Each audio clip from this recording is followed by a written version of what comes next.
ያለፈው ከሌለ እኮ የፊቱም የለም። ይሄን አታውቅም?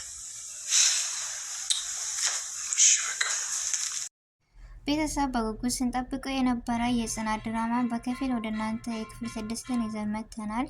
ጽናት ምን ገጠሟት? የኪሩቤል እናት መጣች። የኪሩቤል እናት በጣም ደስ የምትልና በጣም የዋህ ቅን የሆነች እንደ እናት ልኮንላት ትምህርቷ እንድታስተምራ ቃል ገብታ በጣም ደስ ብሏን ነበረ ጽናት። እኔ ራሱ በጣም ደስ አለኝ፣ ደስ ስላላት የምትረዳት እንደ እናት ስላገኘች። ነገር ግን ጽናት ዛሬም ህመሟ ጨመረ እንጂ አልቀነሰላትም። እሱስ ምንድነው? ኪሩቤል እንደዚያ እንዳያችሁት ለህመም ዛሬም አዳርጓታል። የበፊቱ ህመም ሳያንስ ዛሬ ላይ ደግሞ እንደዚህ ማድረጉ ተገቢ ነው ወይ? ግን አበዛው።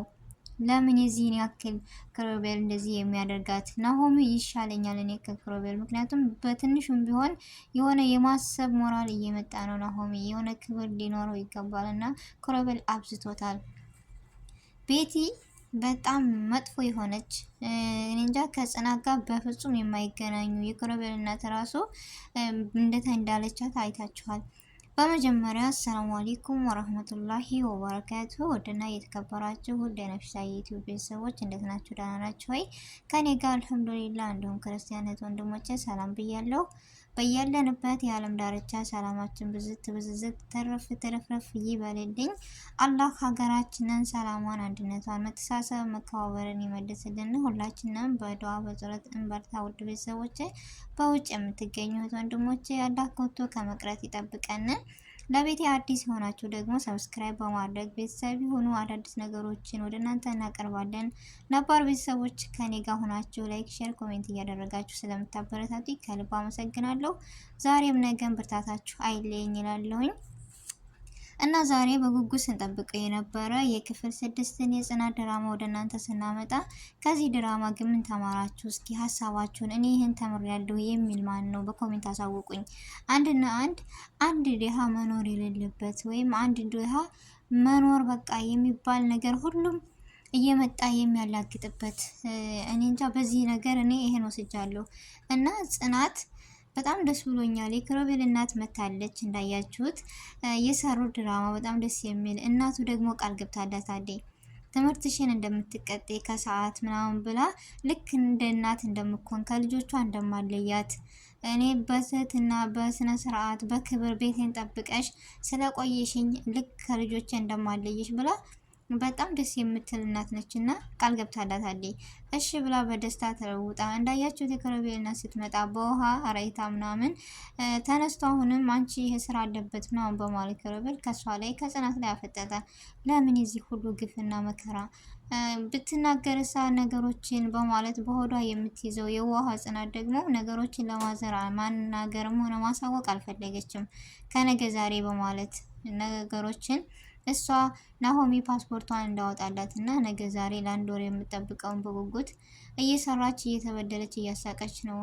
ከስቃዋ በዛ።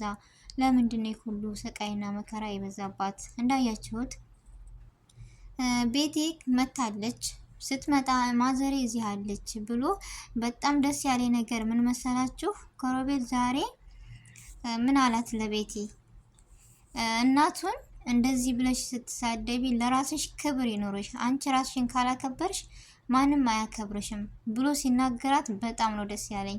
ሴት ልጆች ስንባል ነገሮችን ራሳችንን ለምንወደው ዝቅ ማድረግ የለብንም። አንድ ትምህርትና ትልቅ ትምህርት ነው በዚህ ነገር ራሱ መውሰድ ያለብን። ምክንያቱም ከረከሳችሁ ሁሌም ርካሽ ናቸው። ራሳችሁን መቆጣጠር ራሳችሁን መሆን መቻል አለብን። ስለዚህ እሱ ራሱ ራስሽን መጀመሪያ አክብሬን እንዳከብርሽ ብሎ እንደዛ ሲላ ስሜታዊ ሆና ምናምን፣ ነገር ግን መጨረሻ ላይ የኪሩቤል ማዘርም አልወደደቻትም እና ያ ነገር ተባለ። ከዛ እስከ እናቱ መቼም መናጢ ወይም መጥፎ ሰው እኮ የዛ ሰው ብቻ እንጂ የሚታየው መጥፎነቱ ምናምን አይታየውም ለራሱ። ስለዚህ እናቱን ተሳደበች። እናቱን ስትሳደብ የፈለግሽውን በይ እንጂ መጀመሪያ ቤተሰቦችን ስታከብሪ ነው እኔ ማከብርሽ፣ ክብር ከቤተሰብ ይጀምራል ብሎ ሲናገራት ዛሬ ኪሩቤል በጽናት ቢያናደኝም ግን በቤቲ በኩል የሚሰጣት መልስና ተገቢ የሆነውን ነገር ስለነገራት በጣም ደስ ብሎኛል።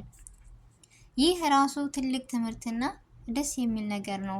እናንተስ ምን ተማራችሁ? እስኪ ሀሳባችሁን ግለጹልኝ። ይሄን እኔ ተምሬያለሁ፣ እንደዚህ በሴትነቴ ማርከስና በሴትነቴ ማፈር የለብኝም የምትሉ ሁላችሁም እስኪ አሳውቁኝ። እና እንደዚሁ ናሆም በመጨረሻ የሚጠረጥረው ነገር አለ። መጨረሻ ላይ እንዳያችሁት በኪሮቤል እና በጽናት መካከል የተፈጠረ ችግር አለ። ለምንድን ነው እንደዚህ የተቀየረችብኝ ምናምን የሚል ቤቲ ጋር እያወሩ ነበረ። ምክንያቱም እንደዚሁ ክፍት ብሏት ኪሮቤል ከናሆሚ ጋር ሲጣላ ምናምን በጭቅጭቅ ተጣልተው ምናምን ነገር ተፈጥሯል እና ገና ያልኩት እኔ ራሱ የጠረጠርኩት ነገር ተፈጠረ።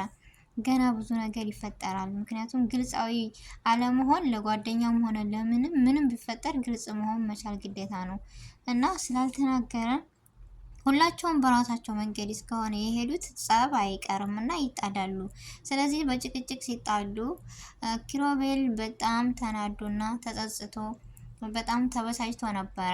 ናሆሚም አሁን ላይ ብንነጋገር ተገቢ አይደለም፣ ነገር ግን ሲሻልህ ወይም በረድ ሲልልህ ንዴትህ እንነጋገራል ብሎ ሲወጣ ለጽናት አሟት ነበርና ማዘሯ ከኔን እንዲገዛላት አዛው ነበረ። ያንን ከኔን ሂዶ ገዝቶላት መጥቶ ከሮቤል እና ናሆሚ ተጣሉ። ሲጣሉ የዚች ልጅ መድኃኒት የውሃ የማንነቷን የማታቅ የዋህ ብቻ እንጃ በጣም ነው የምታሳዝነኝ ጽናት ማለት እና ይች ልጅ ሂዳ እንደ ማንነቷ እንደ የዋሃ የተጻፈበት ምንም ነገር የለም። ኪሮቤል ምን ብዬ ልዋጠው? አንድ ነው መውሰድ ያለብኝ ወይስ ሁለት? ታውቃላችሁ፣ የተጻፈበት ከሌለ ምንም ለመኖር እስከምትል ድረስ ለመኖር ከፍ ዝቅ እያለች እስከሆነ ያለችው ድረስ መጠየቅ አለባት።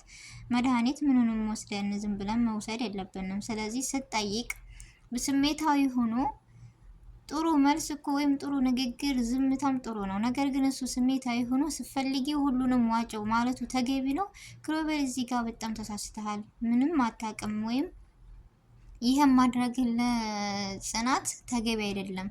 ጽናት ማለት እኮ ጎበዝና ጠንካራ ታማኝ የሆነች እኔ እንጃ ነበረች። ግን አንተ እንደዚህ ማለት ተገቢ አይደለም። ያ ይቅርና ደግሞ እንደዚህ በስሜታዊ ሆኖ የናሆሚን ንዴት ከሷ ላይ ተወጣ። እንደዚህ ሲመታት ደንደሷን ምስኪን ታማለች። ያም ዋለ ያም ማዘሯ አታውቅም። ከ3 ቀን በኋላ ትመለሳለች። ነገር ግን የጽናት መጨረሻ ምን ይሆን ቤተሰቦቼ? እንደዛ ሆና በጠየቀች ምንም ነገር ባላደረጋት ይሄ መመታቱም ሆነ መምታቱ ተገቢ ነው ወይ? ተገቢ አልነበረም። ዝም ቢል ጥሩ ነበረ። እሷም ደግሞ እንደዛ መሆኑን ሳታቅ ቀርታ እንጂ ብታቅ ኑሮ ጽናት እንደምታውቋት የዋህ ገና በአይንና በፊት የምታቅ ልጅ ነች። አልጠይቀውም ነበር ግን አላወቀችም። ስትጠይቀው ይህ ነገር ተከስቷል እና ጽናት አሁን ያለችበት ሁኔታ መጀመሪያ ላይ በጣም ደስ ብሎ ማዘሩ እንደዛ ስትላት እነሱ ተቃቅፈው ልጅና እናት እንደዛ ሲሉ በሀሳብ ምስጥ ብላ ምናምን ብቻ አንዳንድ ጊዜ ከባድ ቀናቶች እኮ ያሳለፍናቸው በዛ ነገር ስናይ ወደኋላ ተመልሰን የሚብሰን ነገር አለና አልፈርድባትም።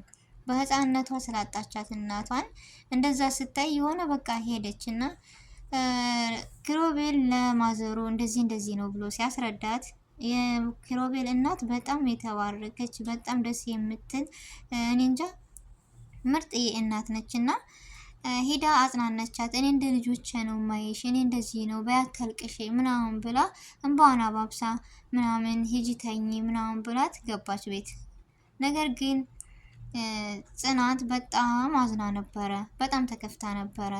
ላኪን የኪሮቤል እናት እኔ እንደ ልጅ ነው ማይሽ፣ ጠንካራ ሆነሽ ጎበዝ ሆነሽ ትምህርትሽንም ቀጥለሽ ግን ታማኝና ታማኝ ሆኒልኝ ብላ ስትላት እሺ ብላ ጽናትም ተቀብላ ያን ሁሉ አልፎ መጨረሻ ላይ ግን አሁንም ኪሮቤል ከጽናት ሊወጣ አልቻለም። ለምን እንደሆነ አላቅም፣ ችግሩ ምን እንደሆነ አላቅም። ስለዚህ ጽናት ሁሌም ተደስታ እናያት። እስከ መቼ እንደዚህ የምትበደለው የምትሉ ሁላችሁም በኮሜንት እና ግለጹልኝ አስተያየታችሁን ነው የምለው። ቤተሰቦች ጽናት ያለችበት ሁኔታ አሁን ላይ እንደዚህ ካመማ በኋላ መጥቶ ይቅርታ የሚላት ነገር ምንድን ነው? የፈሰሰው ውሃ እኮ መልሶ አይታፈስም። መጀመሪያ ይህን ከማድረጉ በፊት ለምን አይጠነቀቅበትም? ኪሮቤል ነው ችግር አለበት? ለምን እንደዚህ የሚሆነው? ስሜታዊ ሆኖ ምናምን ከመታት ካንቋሸሻት በኋላ ከታመመች በኋላ የውስጧን ስብራት ብላለች። እሷም የውስጤ ማን ይሰማኝ ብላ ወይም ማን ይልኝ ብላ እንደዛ ብላ ነው ናሆሚ ሲያናግራት የገባችው። ስለዚህ ጽናት ትክክል ናት።